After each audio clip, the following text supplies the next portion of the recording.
and welcome to Mighty Misfit Menagerie, or Cast. Thank you so much for joining us tonight. We're going to be starting a new project, which I am super excited about because I, along with the beautiful Hank and the beautiful Jake, will be DMing the mysteries in Candlekeep Mysteries, which everybody knows has just come out, right? You all got your copies at home, and you're going to know all the secrets before we do. Whatever. Anyway, so we're very excited to be doing that. We're going to be rotating. It's going to be the first three. We're going to go in a certain order, but we might change it up as we go along. Certain stories may call to certain of us. Any of you probably know I'm a huge poser at D&D. I haven't read the books, and I've just really just hung on by context and Rio's grace. So this is my first book. This is my first time DMing. So I'm sorry, but I'm going to do my best. You're going to do great, Helena. I'm so excited. You're going to kick its ass. Yeah. As far as how I'm going to DM, I think that, well, number one, Hank and Jake are going to be like my co-DMs. So if there's rules stuff, I'm not going to know the rules as well as everyone else. So I really just trust you guys to get that stuff down. I would love to hear about spells. As always, I love to hear them explained. So I'm going to try and remember to get everyone to do that. I think crits are going to be, I like max plus roll. I think that seems fair. And skill crits. I love that. I love the idea that I'm again going to try and be good about having you guys roll. And then I'm going to be like, let me decide how that means things go. Or let the dice help me decide. So I don't know. Is that the kind of stuff you wanted to talk about, Jake? Do you want to talk about you as a DM? Sure. When I DM my home games, my number one rule, anyone sitting at my table can attest to this, is fun will trump any rules. If you have a creative idea, like creativity gets rewarded in my home games. I know Rio's going to take this and absolutely destroy me as a DM. And I'm regretting saying this already, but I'm the rules lawyer. What are you talking about? Good. We also like to try to punch sharks. I have never punched a shark. Successfully. Not for lack of trying. Successfully. No. That time I was trying to tame the shark. So you're trying to wrangle the shark. That's right. You're trying to ride it. My bad. Yes, sorry. yes. Even more. I successfully punched it several times. Anyway. Okay. Point being, yes, if we come to a situation and we're like, I don't know if that's going to fly, I'm absolutely just going to bend the rules because I like staying in the moment and having a good time. And I will bend the rules as a little bit, not totally ignore them, obviously. But I'll bend them a little bit just to keep fun going. Cool. Hey, do you have anything that you'd like everyone to know about your DM style? So yes. Fuck you, Mark. You got so mad at Mark earlier. I was like, whoa. So when I've DM'd I've never DM'd a giant game before. And so when I started playing, I was 3.5. And so I DM'd a little bit for some friends. We had a couple of sessions, but as games always seem to go, no one could meet the same time and things fall apart, whatever. And then I attempted to DM or a couple games while we were camping, and so none of us had dice or character sheets or anything, so it was really more theater of the mind kind of thing, which was very interesting. I actually like the crunchiness, so I like rolls. I like the mechanics and stuff like that. I do not like when someone rolls and then it's I'm going to do this. Let me ask you for a roll. That kind of thing. I don't want to break the story or anything, but I think Jake, feel like I'm maybe like a little less than Jake as far as that's band name, by the way. Little less as far as like the like role play, like breaking the rules kind of thing. Like I definitely love cool stuff, but I think I maybe keep to the rules a little more. But Okay. I mean, who knows? The like, again, I've never like DM'd for 5e, so. Well, since these are very specific little episodic stories, I think that that's really going to behoove us because you can't have these characters just running off doing whatever they want. You kind of follow a little bit. So if we want to give the people what they want, which is the mysteries of Candlekeep. Candlekeep Mysteries. Flash the new book. Ooh, and alt cover. And the alt cover. We are accepting Oh, it's so pretty. sponsorships right now if Wizards happens to be watching. Wink, wink. We are very open. Or Pathfinder. We'll switch Or over. Like, whatever. I mean, whatever you want, yeah. I already have a tattoo of Wizards of the Coast. I don't know how to turn my arm. There you go. I already have a tattoo. So Hey, That's dedication. I brand it. I hate Double to be dip. the one to say this, but you got it upside down. No, it's right side up if you look at it this way, but there's no like show other people that. It's upside down for me. Well, then you got it upside down, Rio. No, because I want other people dare to. you. This is Okay, okay. Go ahead. Candlekeep. Candlekeep. All right. So I know there's a lot of lore about this place, and it's very cool, very on brand for me. Love books. So Candlekeep is a fortress library. It is on this little craggy peninsula jutting into the Sea of Swords on the Wizard Coast, right? Sword Coast. Sword Coast. Sword Coast. Oh, Sea of Swords. Go figure. Okay. So, and it's jutting out there. There's only one road in, the Way of the Lion. It's warded. You can't just pop in there like a magic user. You can't just teleport in. Nobody can do that. So don't even think about it. But you can teleport out, if you actually got in. You can't fly in either. Like even like anything bigger than a bird is going to just kind of have to be redirected. And it's pretty strong security. Oh my gosh, I'm already freaking out. Okay, so if you were to be visiting Candlekeep, you would have to go to the front gate and you would have to bring with you an original piece of writing. And sometimes they make exceptions. Sometimes they go, oh, look at this rare edition you have. I think I'll take that. Or, oh, this is annotated by Mordred Kaining, the Archmage, whose name I learned today. Yeah, we'll take that too. So they are very picky about it. Sometimes they have to send a runner because there's 5 people that man the front gate. Sometimes they don't know, so they have to send a runner to one of the stages in the main library. So sometimes you should bring like maybe more than one piece of writing just in case you get rejected. All right. So once you're into the main, the little front courtyard, that's called the Court of Air, just kind of a wide open cobblestone courtyard. And to the north, there are the Pillars of Pedagogy. Pedagogy, teaching. Smart. So I've always thought that word was so weird to mean teaching. Sorry, just to sidetrack for a second. But so those are going to be all the study rooms that people will use, because guess what? Most people don't get to go any further than this. You have to get special admission to get past the Emerald Gate to actually get into the place where all the cool buildings are. So it's tough. So most people are going to be going to the Pillars of Pedagogy, and they're going to be asking some of the runners to go find certain books that they want. If the book's checked out, you're out of luck. You may have to wait weeks or months. So that's kind of that. I talked a little bit about the Emerald Gate, right? That's going to be where more guards are.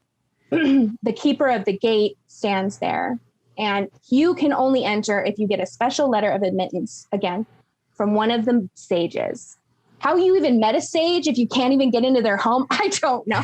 So there's some couple other cool places in the Court of Air, though. They have a bath and steam house because everyone's got to relax once in a while. They've got, forgot the name, so I got to look at the map real quick. The Temple of Agma, of course, and that's the only non-avowed member that lives within Candlekeep. It's going to be, that's the cleric that lives there. Then they have the House of Rest, so that's going to be your lodging. They have 50 rooms or so, but they also create extra dimensional spaces, so you can get in. But that's a place for rest. Next to it is the Hearth. That's more like the taverny bar place where you can party. You can rent private rooms. They also have shrines in, again, extra dimensional spaces. So you can party or you can worship, whatever you want to do. Okay. So there's also a clothing place in case you need to get robes. House of the Binder. So if you want to get a book copied, you would go there. You have to pay. And you have to get the whole book copy. They are not going to do partial copies because they respect the original work. Okay, so now I've gotten through a lot of this stuff I wanted to say. There's a theft protection as well. You cannot steal any books from there. If you walk your happy ass out the gate and you have a stolen book, it disappears and goes back. A little side note, you can rip pages out and steal those. Why would you do that? But why would you rip the page out of a book? I don't even know how you're going to do that, right? Because you can't get into the Great Library. Even if you get into the Great Library, you have to have a guide, someone who's going to walk around with you always. Now, to talk a little bit about the Great Library, it would be cool to get in because they have countless towers of all different kind of architectural styles because they literally picked buildings or they disassembled buildings in other places, brought them over here, rebuilt them up. They're all made of different materials. There's a rumor that one's made of the bones of a red dragon. So, okay. Theft protection. We talked about that. Okay. Rules, right? No fighting. Take your freaking brutish fighting out of here. No stealing, as we kind of talked about. Hopefully that and you can't do it. So you can't copy it either, right? Like I said, you got to go pay to have it copied if you want it. And you can't write in the books. Don't be modifying them or tearing the pages. Pretty simple. Figure it out. So there's about 300 people that live in Candlekeep. They're all called the Avowed because they're all sages or master sages, learned people who've dedicated themselves to reading, essentially, keeping this place. The highest guy is the Keeper of Tomes, and he kind of elects his predecessors. This book is taking place in 1492, if that's important to people, and Janussi is the Keeper of Tomes. Hey, Coulter, right? When is Rime of the Frost Maiden? Do you know the date on that one? You're muted. I was just going to pull that up because I didn't remember off the top of my head, so I'm going to find it real quick. I want to say it's 100 years before this, but I will double check. Yeah. Okay. Other people to know and love. Readers, master readers, great readers. I like how there's 3 different tiers and they all sound like they're at the same tier, but somehow there's a hierarchy. And then there's also a chanter, a guy who keeps up the Song of Alando, I guess, the seer, all the time. So I think we're always going to be hearing singing coming from somewhere. This is 3 years after Icewind Dale. Oh, wow. If this is 1492. And it's 1489 in Icewind Dale. My bad. Wow, so we are right in the same. Our previous characters are still alive, possibly during this. Yeah, we saw that wasn't always true. Very interesting. Okay. There are also catacombs under Candlekeep because what Red Fortress doesn't have catacombs? There was a silver dragon who attacked many years ago, Miriam, and the Keeper of Tomes at that time, locked her in. And then she was made to serve the Candlekeep. But then she died and the enchantments were still on her. So now it's just a spectral dragon. So there's a ghost dragon in the catacombs. And she's cool. She likes to talk. She's chatty. I hope we go see her at some point. Although I don't know how we're going to get in. We cannot get in. Okay. So that's the main stuff about Candlekeep. Did you guys have anything you want to add? Did I talk too fast? No, nothing I can think of. So the base of all the adventures in the book is that a book from the library goes missing, correct? I don't think so. Based on the first story, which is the only one I've read, because we're not 100% on what our rotation is yet. I don't know that it's always going to be like that.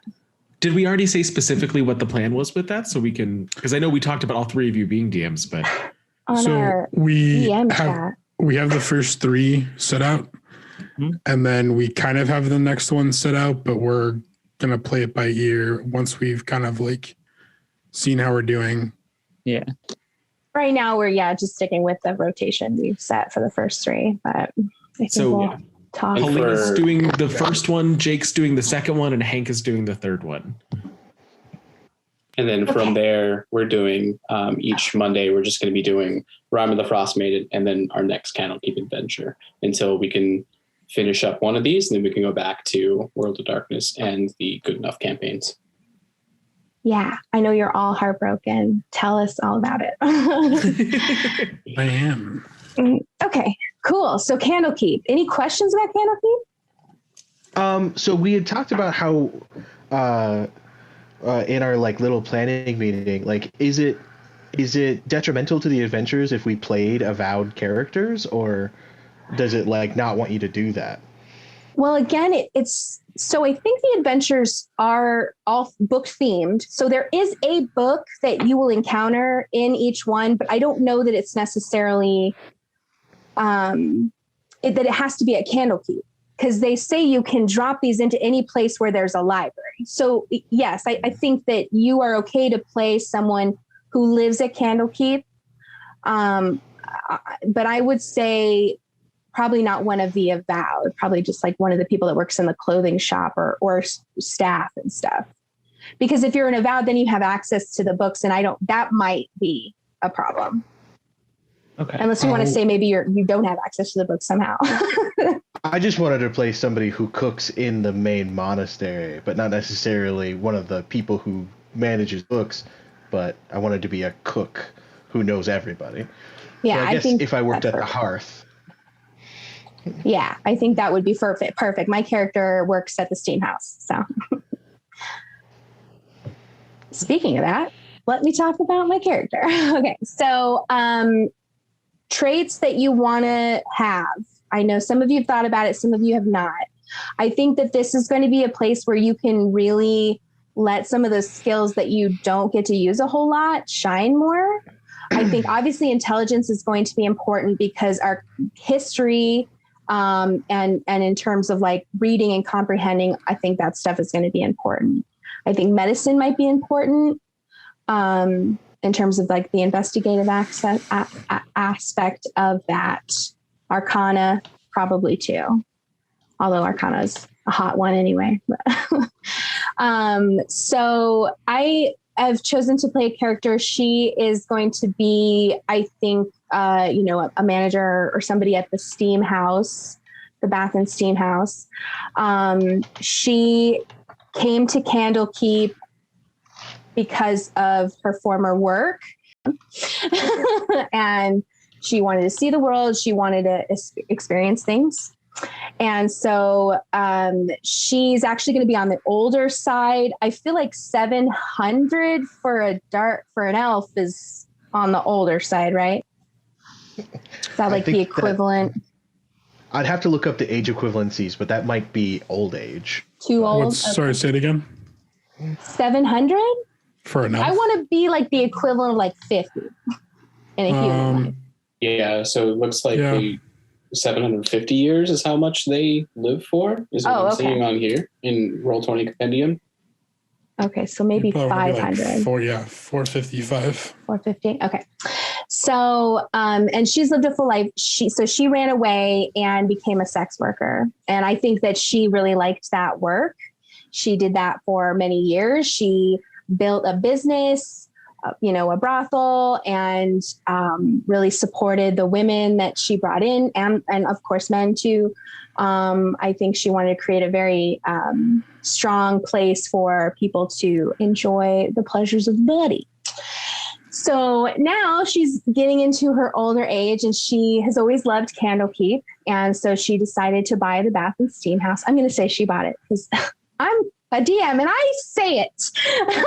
So I think she kind of used that retirement money to buy the Bath and Steam House, so she can still, there's massage parlors in there as well. So she can still have clients, maybe that she's, lifelong clients or whatever. But mostly it's a place for learning and stuff like that. She's a monk. So now she's training to be a monk, because that's another aspect of bodily knowledge and being in the moment in the body that she wants to tackle next. So she's like, I'm going to get in touch with that.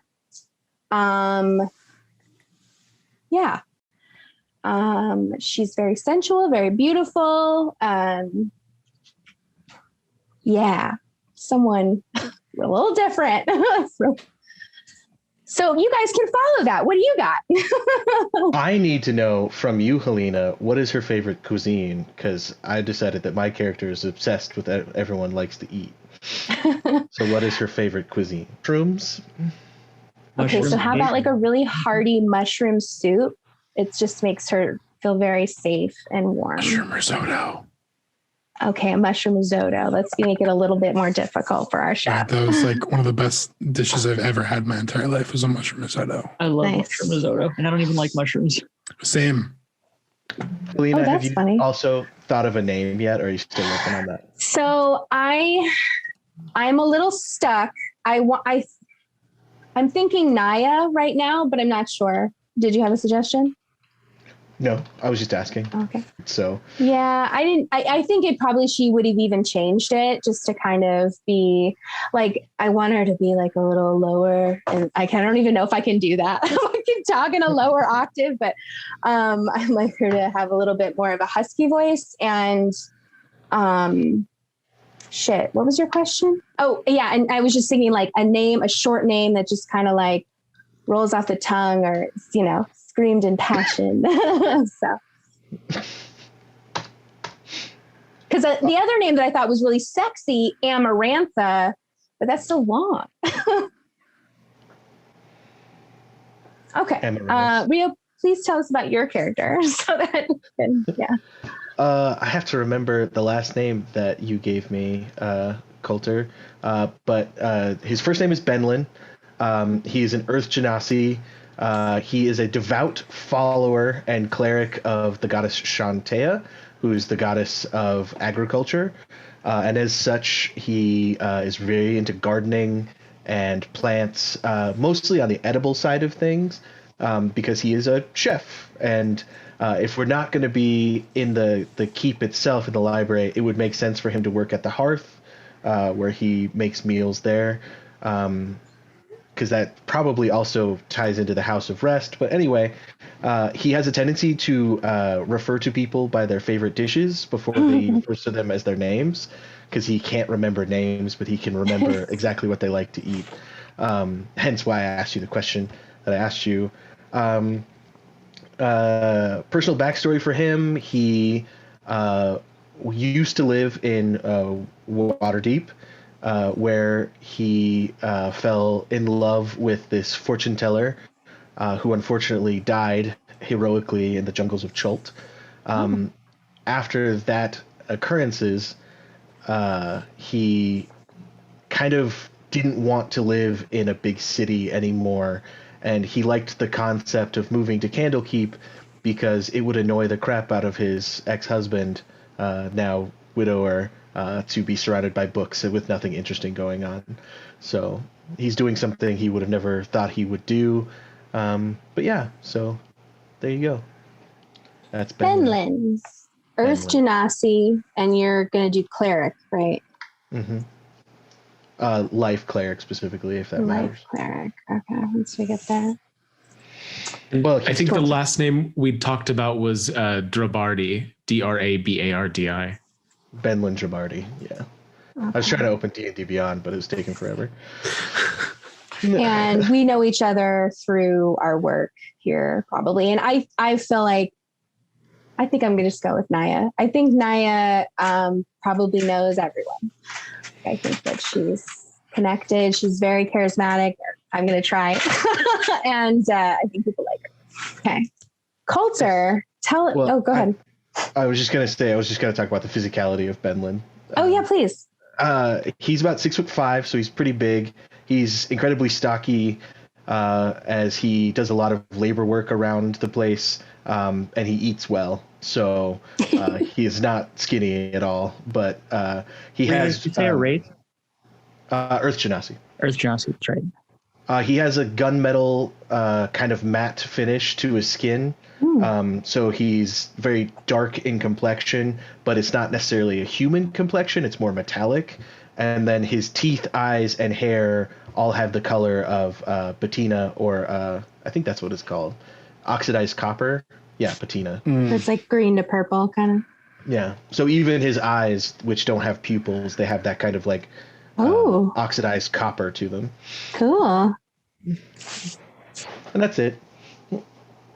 Okay. But he's very big, but very friendly and very gentle. Helena, did you say a class for Naya? Monk. Yes, she's going to be a monk. Okay. And I've already picked Way of the Four Elements, but I don't get it yet, but I will. Okay, Coulter, I know you had some thoughts on your guy, right? Yeah, I am still working out some of the like inner details, and I think that the conversation tonight will probably help finalize them. But so far, what I'm thinking is he is a bard who has been kind of doing freelance work basically for Candlekeep for a while, just kind of getting sent out to try and find books that they've been looking for, books that are specifically requested by the Avowed. Awesome. So done a few minor missions in that sense, but lives in the hearth when he's not been sent out to find something. I think one of the hard things to do, and I think both of you did this really well, is having a rich backstory while still figuring out why they're level 1. It's like, so I figure he's fairly new to that profession and only been out kind of as an apprentice, not really on his own to do that. But he's going to be early mid 30s and a half elf. And one of the reasons why he hasn't really progressed very much as a bard is that he came from a family that was a long line of bards working in various courts around Faerun. So the family name was well established. At one point, one of the monarchs that he was being trained to serve as like his first position at maybe 12, 13, sometime in like early teens, turned out to be a blue dragon. So they ended up getting along decently well, and the blue dragon didn't want to kill him. So ended up basically being her like scribe and journalist for most of his upbringing. So spent most of his life up until this point just writing down her accomplishments and things that she was doing as she did them, because he was already there and she had eaten the other bard, so he was what was left over. So I think that he got out of that fairly recently, within the last like 4 or 5 years, and has been at Candlekeep ever since. He's too old to really be, for a half elf, not that like early mid 30s is old, but he's too old as far as like being trained in a new court or something. So this was, the family name got him here, and got him a position that's fairly stable, but not back into what the line normally does. So I'm thinking that that's where he's at. So still, a musician. Main goal has always just been to collect stories and to collect new things that are happening. And that's been why he's so excited to be here and just enjoying the life that he's ended up falling into. I think at this point his name is Curel, but we'll see if that changes or not. And then the last name for the family is Lore Weaver. So very, very bardy name. How do you spell coral? Curil. Curil. Okay. Curil. Cool. Awesome. Okay, so let's see. Of course, we know each other. I'm sure you frequent the bathhouse, or again, more storytelling and revels. I need to know your favorite cuisine, though. Yeah. I knew the question was coming, and I should have already had something prepared. So let me think about it briefly, and I will give you one before the end of the evening. Okay. This is an interesting personality question too. Trying to look into your character and what their likes are going to be. So another fun exercise. Even having had like such limited freedom for such a long time, just because he basically had to go everywhere with her because she like didn't want him out of her sight for fear that either something bad would happen to him or he'd try to leave. So even with that, though, he's had a fairly lavish existence because of that. So what do you think her name was? Oh God, the things that you should already have. No, I'm so sorry. I really need to, I want to know her name. I do. I love when Helena asks these questions because I don't think of these things. So it's like a great way for me to like, I got to think about this now.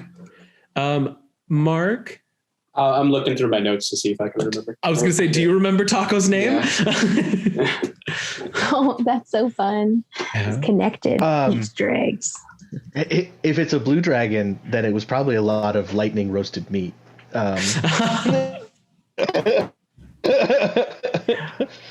Which would be a fun culinary challenge for Benlin to figure out how to electrocute meat. Science. Okay. Science. Benlin also is a brewer, so if anyone's favorite meal is a particular type of beef, like that's also possible.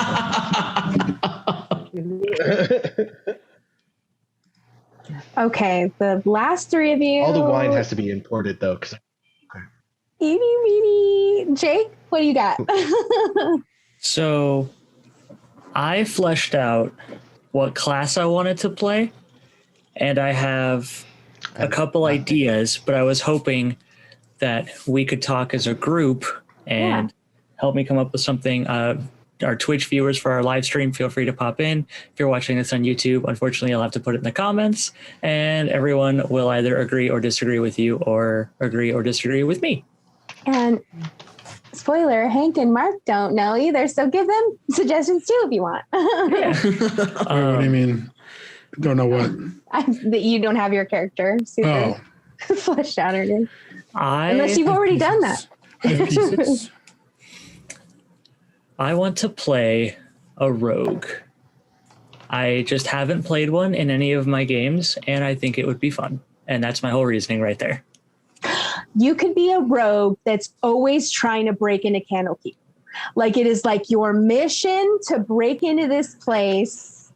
And so we all know you because you've done it so many times. At this point, the guards just like don't even worry about you. They're like, try that. He just tomorrow. Does that. Like every morning you walk down the court of air, we're like, oh, you're going to try again today? All right, good luck. Today's the day, man. I love that. What can I do for a living?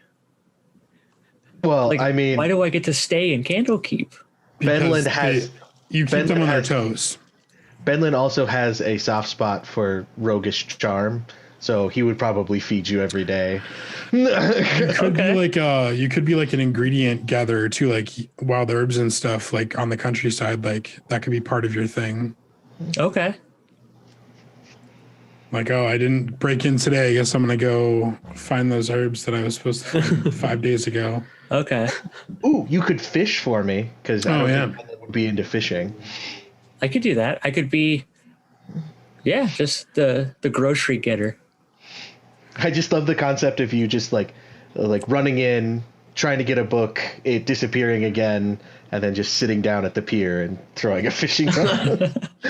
Just very forlornly, like, didn't get the book today, but I'll get a fish.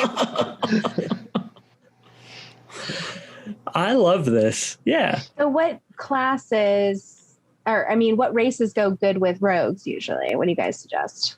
Halflings and elves. I was gonna say I've played a lot of elves, so I didn't want to do elf or half elf.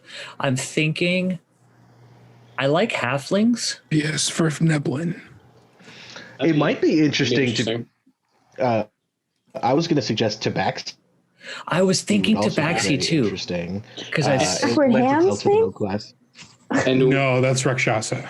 and with Tasha's new like character creation stuff, I mean, you can be whatever race you want, really, and you can just like steal the traits from like what you need. yeah, I but- think I want to be a Tabaxi. But Tabaxis with their increased movement speed, their built-in claws, so you're always armed, and a couple other things. And also, they have really fun naming conventions. So I love Tabaxis. So, and also, I really like the concept of this cat guy who just keeps trying to break into Candlekeep. Like, he should be really good at climbing the walls, but he's not. Oh, They this are is so frustrating. 15 feet thick and 50 feet tall. Oh, you can be a cat scared of heights. You get like 10 feet off the ground, you're like, oh no. But you love water. Yes, Love it. Absolutely love it. I Reverse climb and cat. I'm like, I'm gonna do it. I'm gonna do it. Don't look down. And then my tail like hits me in the head, and I'm like, what? And I look down and go, oh no. You could be a But main. you got an inch taller than yesterday. Good for you. Good. You could be a Maine Coon Tabaxi because they love water, but they're terrible at climbing because they're Yes. bigger. Oh my I god. like this. I think it'd be all- Fluffy. What is the inquisitive archetype? I'm seeing it in Twitch chat. The Inquisitive is basically like Sherlock Holmes. Like you're really good at like reading a room. With your particular concept, Thief makes more sense, but Okay. but the Inquisitive, they're kind of like it's exactly what it says on the tin. They're like Sherlock Holmes. Okay. But Yeah. from what you said, Thief just fits perfectly. Second story work, stuff like that. First story work because the second story is a little high. I like the concept that he's really good at climbing, but like classic cat move, he always gets stuck on how to get back down. So like the monks have to like rescue the Tabaxi every now and again. I love this. Yes. Yes. And given Tabaxi naming conventions, you could 100% be called Page Turner. Ooh. Page. Turner. What's a good word for thief? Like attempting to steal. That's his name. Attempting to steal. Kidding. Well, again, Page Tabaxi naming conventions, attempts theft would be a perfect Tabaxi name. Swiper? Page swiper? Swiper. Swiper, no swiping. swiping. Everybody get out of their Too system. late. Oh, mastermind archetype. Again, that's kind of, I mean, that one might work, but it's a little bit more on the brainy side. I mean, if Okay. you want to, we don't have to do that. You could, if you see an archetype or whatever, then we can use that as a jumping off point for a different conceit. You don't have to be trying to sneak in. Yeah. So, Jake, purloin is a synonym for steel. Loin. That's a Pokemon. And it's spelled Purr. It's Pikachu. Also, pilfer, page pilfer, pilfer page. I get 4 proficiencies. Goodness. Is that the Tabaxi thing? Mm-hmm. Oh, wow. All right, Hank, do you have any kind of general thoughts on who you're going to be? I also need to know your favorite cuisine eventually. Sorry. Okay, we can loop back around to the 3 of us who are less prepared. Yeah, you keep thinking, and then we'll talk to everybody here. So not optimized at all. So just fair warning. What'd you say? Not optimized at all. Oh, okay. No, I don't think. No, let's not do that. That'll be fun. I think I'm going to be playing a Turtle Paladin.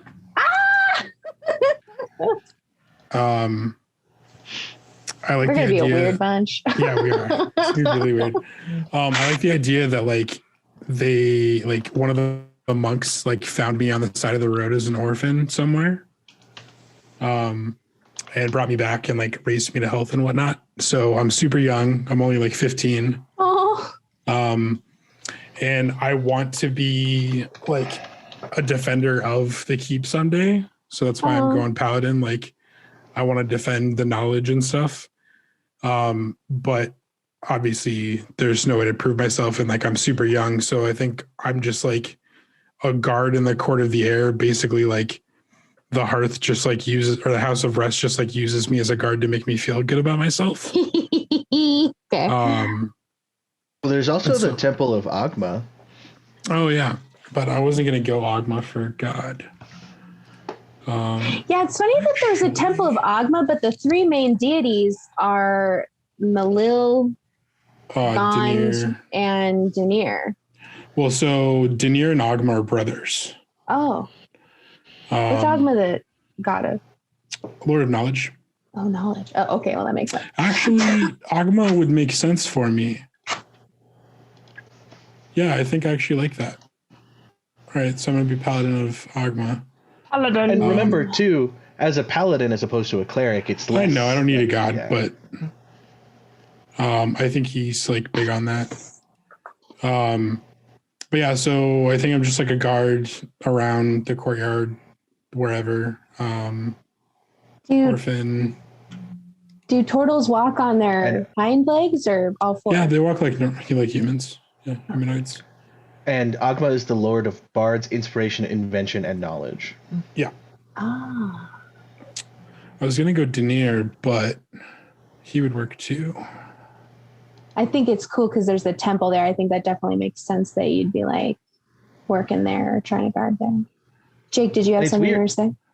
I just had a quick question. So my scared of heights and can't actually break in, but that would be a low con stat, right? I mean, we can get into the minutia, but I mean, technically that would be like a low wisdom score. Really? Okay.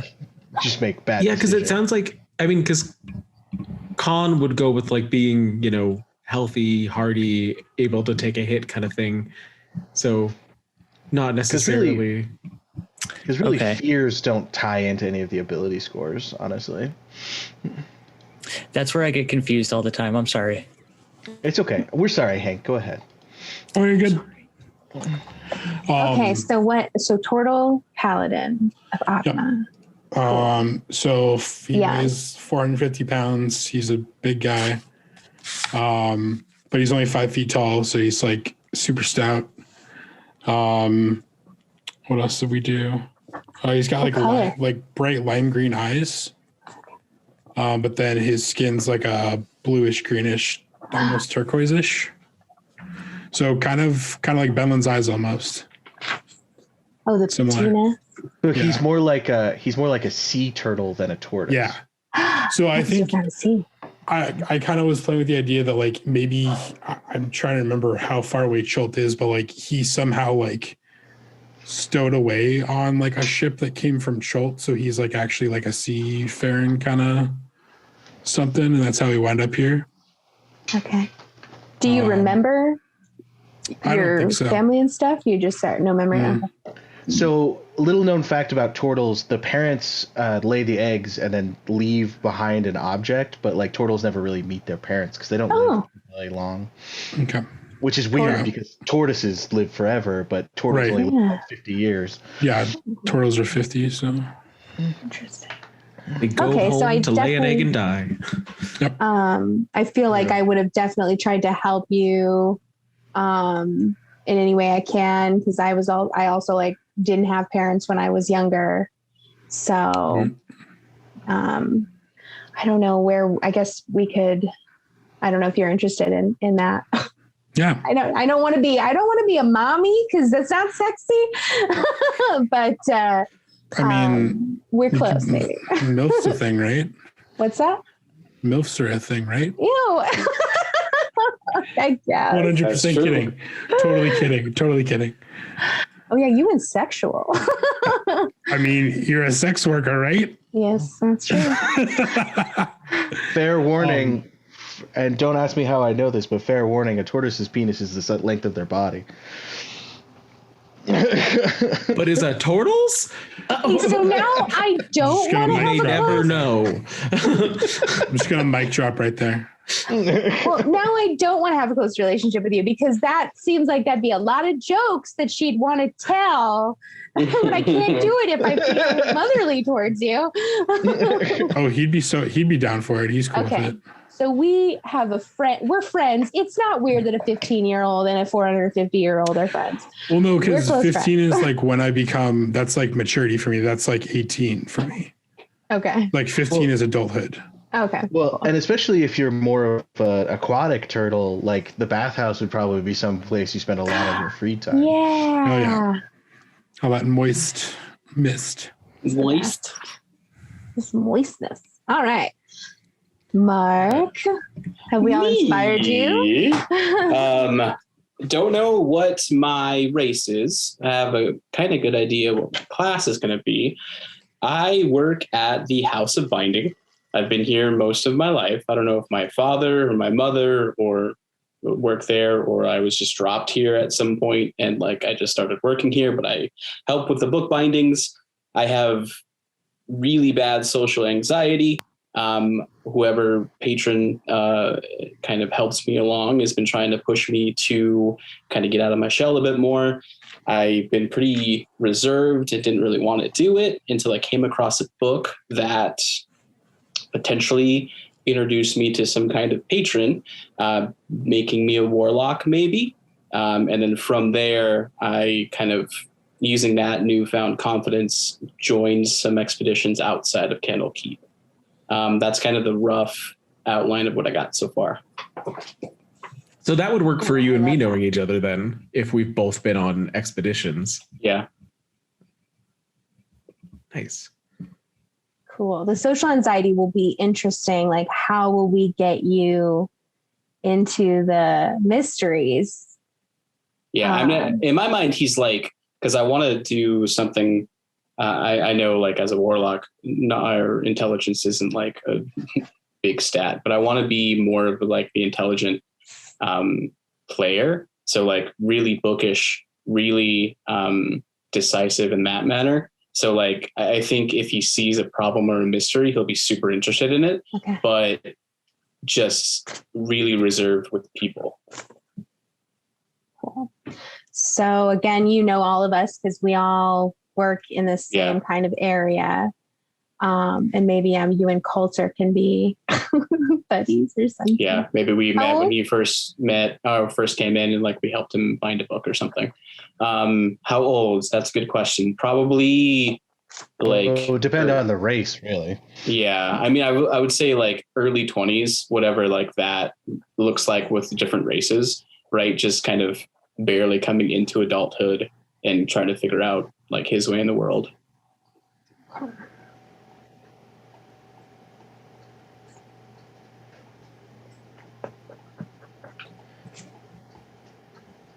I'm realizing centaur. Like I should say something. a centaur bookbinder. He's a bull in a china shop. Oh, Minotaur. That would also be hilarious. I do like Minotaur that works in a glass blowing shop. all of this like makes it really easy for my character to connect to each of you because all of you have like very rich backstories that he would want to be able to retell. So I feel like I'm super comfortable either having a close friendship or a passing relationship with all of you, because I mean, you have like this like sensual, robust story of a strong woman. You have the lost child at sea that made his way into one of the most, locked doors in Faerun. You have the star-crossed lovers ending in tragedy. The comedy of errors that is the tabaxi that can't break in. And then our warlock whose story has just begun. And I feel like I would be very excited about all of those. Cool. I do. have to have a you different guys genre. are so good. What's that? Well, you have to have various genres for various occasions. I mean, I'm not going to talk about star-crossed lovers at a funeral. But why not? Even though it's strangely appropriate.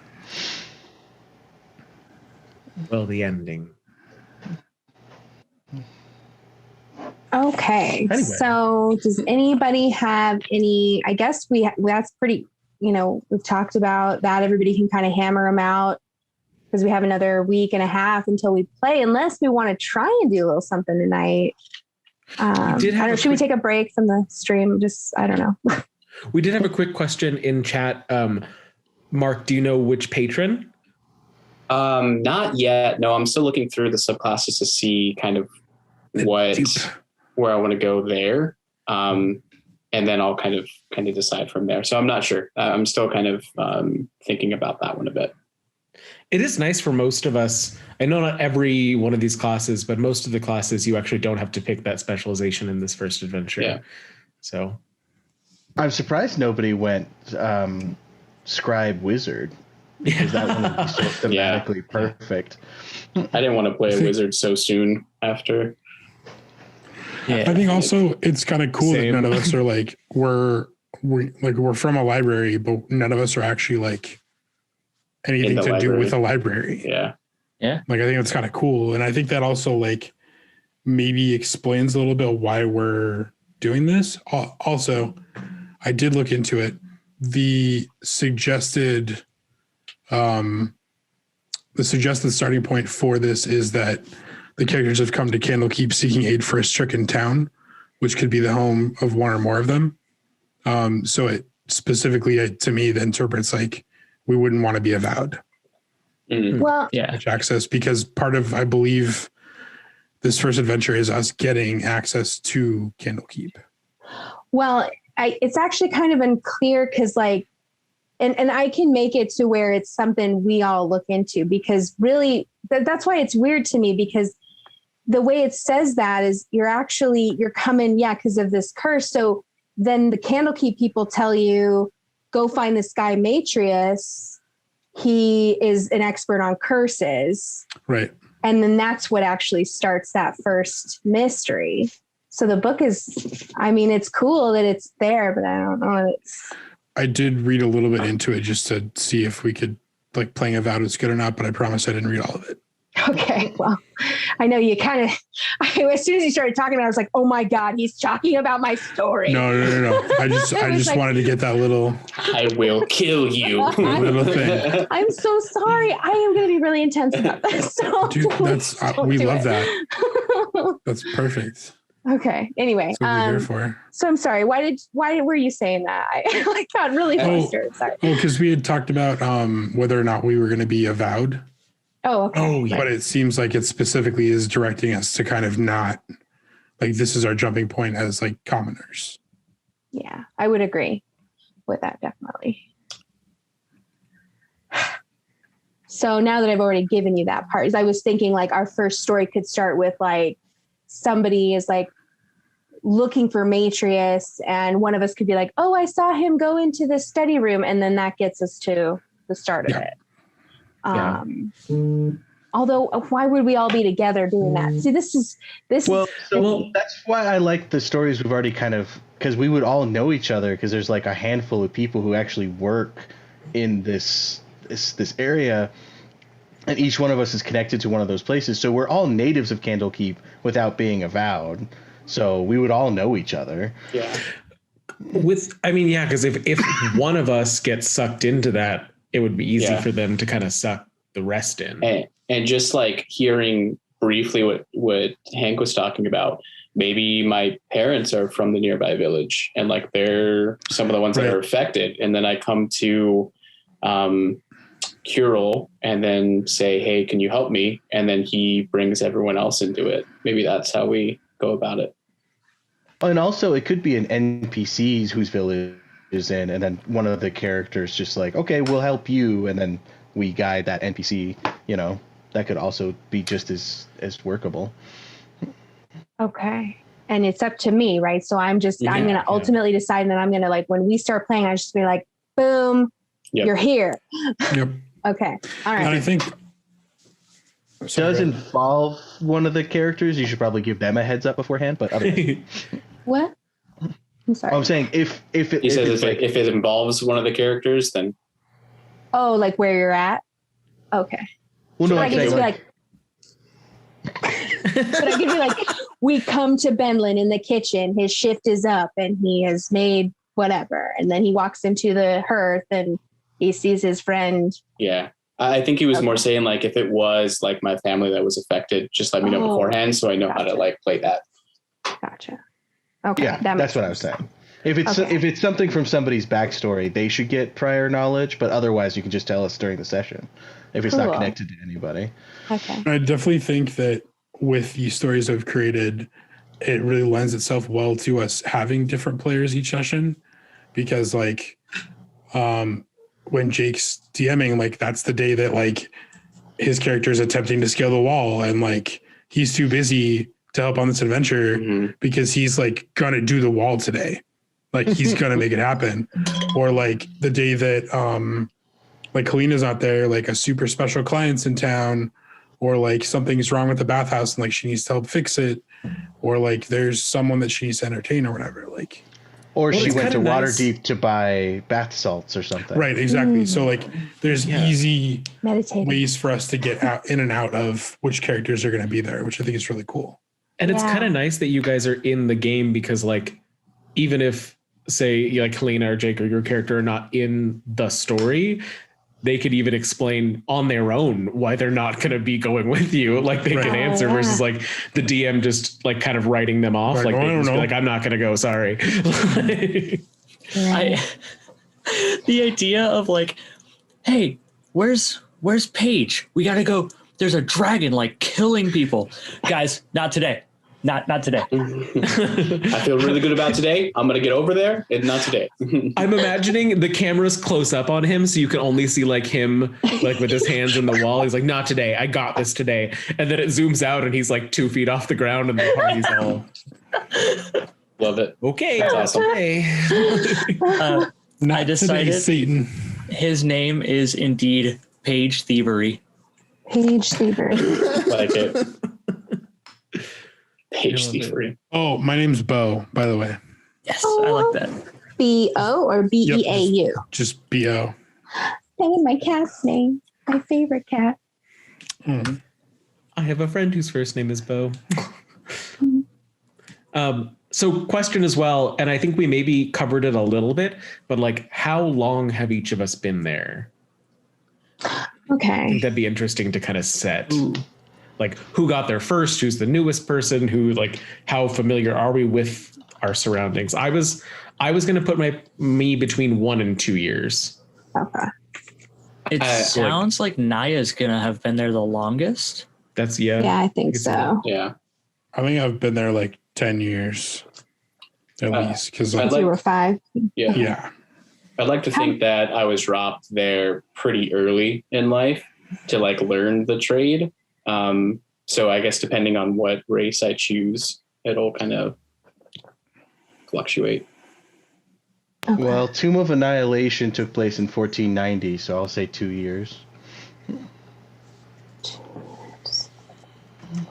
Okay. I think that I'll say that I bought this bathhouse around when Bo was found. So we kind of came to Candlekeep 10 years ago, like together. I mean, you could have been one that found me. Yeah. Like in your travels. Like, that'd be kind of So cool. sweet. I'd like that. Thank you. Yeah. My buddy. And I was traveling, I was living it up, and I was like, I need to settle down somewhere. This little guy needs a home. I like it. This little turtle. This is funny because I watched a lot of monk videos on YouTube today, and someone was like, a Teenage Mutant Turtles were monk, good monk archetype, and they were like, you could be a turtle. You could be a monk turtle. And I'm so sorry I took monk. So I'll be a turtle. I guess you could still be a monk too if you wanted to. I also love how all of our characters kind of fall into different age groups. Like I feel like a lot of times parties are all closer. I feel like a lot of people play early mid-20s, and I definitely play that often. So I like that we have like young, early 20s, 30s, like 50s. Like it's a nice spread of not just having us all be in the same little pocket. And very different life experiences between everyone. We're such a fun group. People love us. Oh, which we didn't actually cover, Jake. What is your age area, and like what was your life experience aside from becoming? If you go with the person trying to always break in, like why and how did you end up there?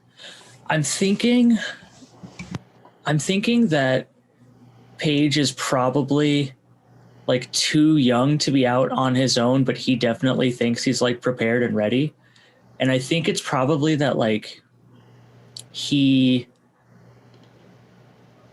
I don't know, like he's young enough that when he was first found trying to break in, the guards and everyone were like, he just doesn't know any better. Like he's not old enough to be punished.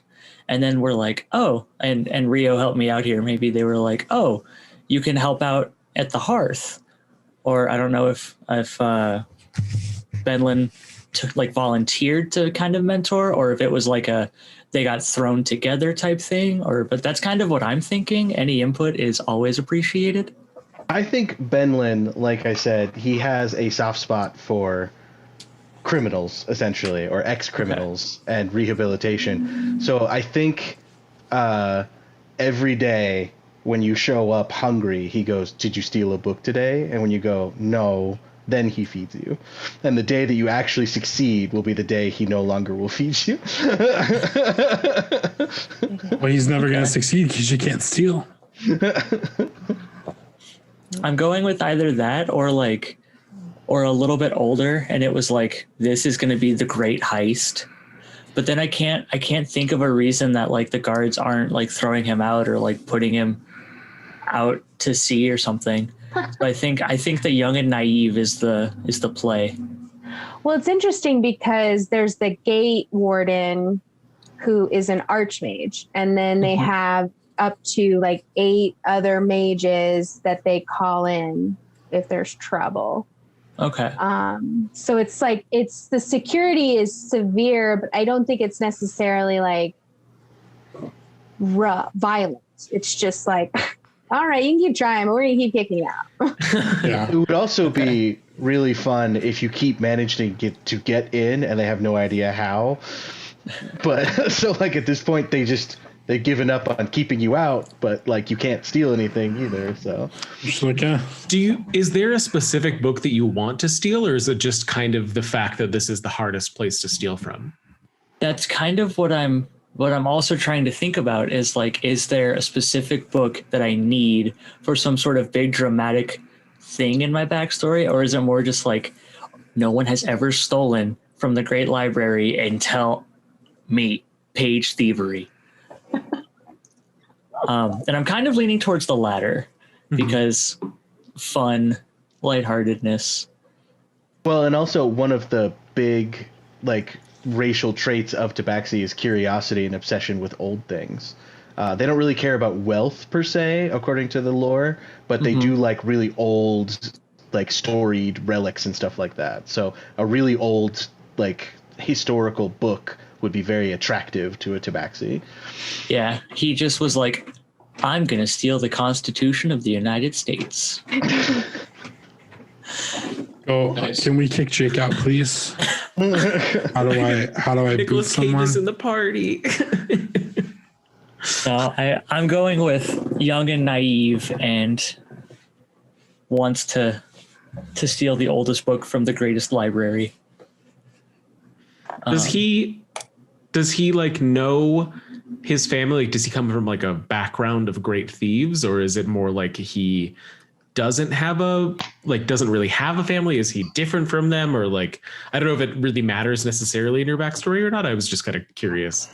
I think what I'm feeling, what I'm vibing with is that his family is kind of just the mellow of the Tabaxi tribe. They like don't do anything that crazy. They just kind of live, have their little spot in the village, they haven't really done anything. And he's like, that's so boring. I'm going to bring great honor to the thievery name. And they're like, why? Paige, just go help us with the livestock. And he's like, no. And he's already like halfway out of the whole village. I won't. I think Curel has like a cereal that he mails to his family because they're all, storytellers and story collectors and basically living a life. Gluten-free? Sorry. SERIAL. I know. High fiber. Yeah. They're Wheaties.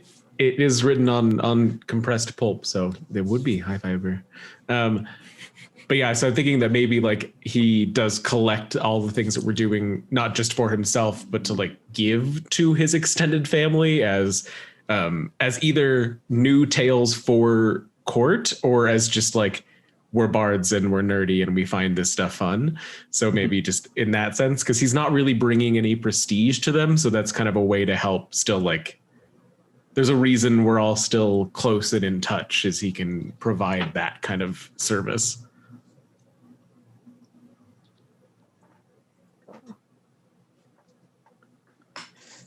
Awesome. Okay, so I'm feeling like I should be saying something, but I'm not.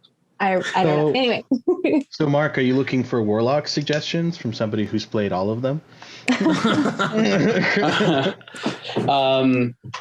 No, I mean, I'm just trying to see if I can figure out what is interesting to me and like reading through. I'm just looking through names right now, actually, to see if I can find a name and then dig into what kind of warlock I want to be. Well, I think it would be cool if you did Lurker, just because that's one of the new ones, but... Lurker. Yeah, have a Kraken Daddy. Isn't there like a Hex Blood or something? No, that's Unearthed Arcana, though. Blood. Okay, is that not acceptable? Well, it's up to you guys, but it's technically unpublished. Oh. No. Wasn't even asking for that. I declare no. To declare. Well, Coulter, any thoughts on your favorite food? Yes. I actually need to narrow it down, but the lightning thing made me think he likes something blackened. So like either blackened chicken or like something along those lines. Cause that, a lot of the food ended up charred anyways. So got used to it. But something like really exotic too, like eagle, because dragon, something that we wouldn't be able to catch, but dragons would be able to get. So then like the blackened chicken would really kind of make sense if it's just whatever bird she was into that day. I kind of think that like the dragon that I served really functioned as royalty of her region. So like you could really eat whatever you wanted, but that was how she liked to prepare things. So that was just what I got. I also don't think he has any ill will towards her, like disagreed with a lot of her choices and didn't like the way that she oppressed people. But like, I just spent way too much time with her. So Stockholm syndrome set in and he still has like decently warm feelings for her, but would never go back. I put down blackened chicken over spring greens. I like that. I had to forage the greens myself before. It's very nice to have them on the plate already. I just thought that would be a very elvish thing to eat. Like, yeah. What about you, Hank? What do you think your turtle's favorite meal is going to be? French onion soup. Ooh, taster. Not turtle soup? Wow, that's rude. Wow. There's a difference. Jake, I'm assuming yours is going to be some kind of desserty things like sticky buns or something like that. Sticky buns. I really like that idea, but I was thinking like rainbow trout or some sort of like fancy fish that's not just like tuna. Swordfish. A swordfish based purely on principle because it's a sword and a fish. And what more could I want in life? No, what's the fish? The pufferfish, the one that's like super Rockfish. I don't know what that The is. blowfish that is The ones that's like poisonous? super poisonous that if you like cut it wrong, Yeah, isn't it just pufferfish? Well, I don't want to kill him. I am level 1. My proficiency is that high. Would it be better to have like an actual like swordfish be my favorite meal? Like, and I've had it like twice or once in my life or something, or be like something comical, like stonefish. like a sticky bun. Well, he could say that stonefish is his favorite because you could die doing it, but he actually doesn't like it. He's actually, and so you figured out that his favorite dish is actually something else. Because you're like, he doesn't ever eat that when I give it to him. I just like the concept of sticky buns because sticky fingers. Yeah, that's a good one too. Sticky buns, and that's where they can always tell that he's climbed up because there's like prints of the jam or whatever, or like the honey. That's funny. I'm gonna say blackened salmon over spring greens. Sorry, that's on. Fine. Just a You're little fine. tweak. It helps. Yeah. Throw out ideas for me. For food wise, Yeah. Do you have a race in mind yet? Nope. Nope. You might not know them yet. Blood What pudding. race is? I do have the D&D cookbook downstairs if we want to. I have it too. Throw out something super mundane. Oh, Like I was gonna say Roquefort unsalted quiche. Green Like- onions, Plain white Raw- rice. raw green onions, Unsalted potato wedges. salt, just Tuna melt. salt. Tuna melt. Isn't Okay, tuna melt like so- the most? When you asked him first, when you first met him, he was put on the spot. He didn't really know how to answer, so he said tuna melt. What his actual favorite is his mom's chicken and dumpling soup. Aw. But you think it's tuna melt because he's super awkward and didn't know how to express himself. So he goes to tuna melt. I love And it. he doesn't really like Oh my it, but he God. just eats it anytime he cooks it for him.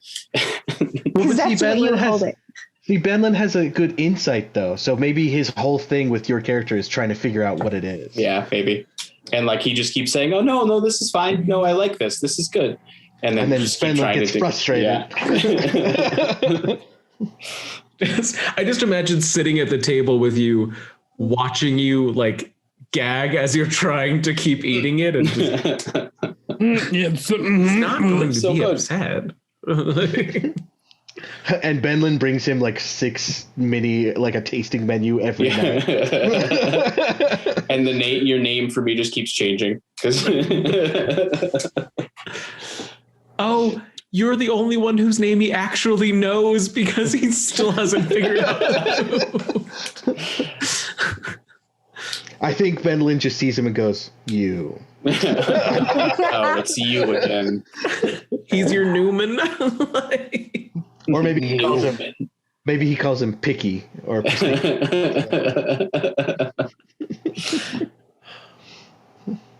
Yeah, Okay. I think Paige's favorite food is going to be swordfish, but God, does he have a soft spot for little paw-sized treats?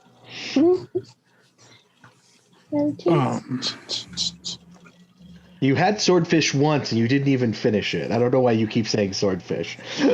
Because it's a sword and a fish. It is my 2 favorite things in life together. There's dishes that need doing. Yeah, all right. So I was thinking about the kind of martial arts that Naya would do.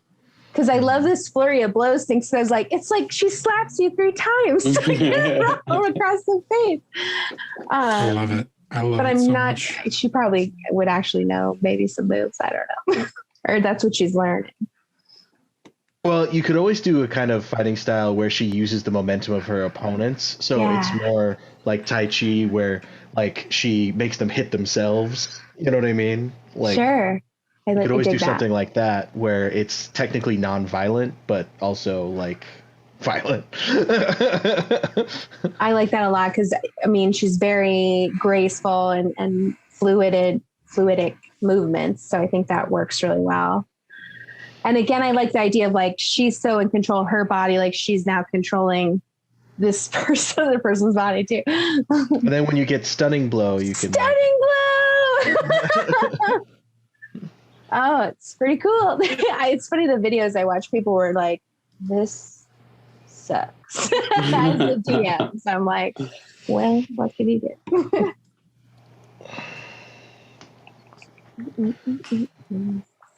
Awesome. I'm really excited. Me too. Me too. Fun ideas. Should we call it for now then? I think that sounds good. It sounds like we're all in like a pretty good starting place. All right. Thank you guys so much for watching. I hope you enjoyed that. And you know, I can't say enough about a zero session. They're essential.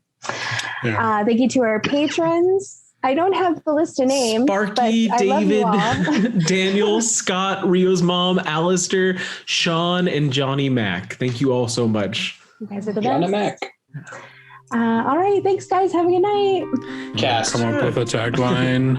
And Oh, we eventually. choose friends, fun, and natural 20s, everybody. Cast.